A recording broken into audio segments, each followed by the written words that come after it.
Hope you guys are doing well. Welcome back. So in this video I'm going to show you that how you can check your sound settings in MacBook, or how if you want to control your sound settings in MacBook. So let's start. So first of all, what we have to do, we have to open the settings.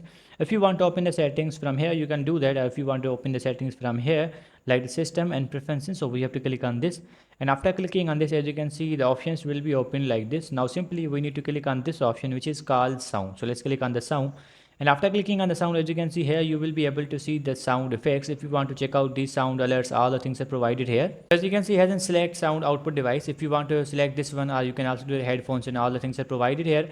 And here you will be able to see play sound on startup, and all other options are related to your alerts are provided here. If you want to click on the output, you will be able to see your output settings. As you can see here, headphones are connected here, and balance and all the things are provided here.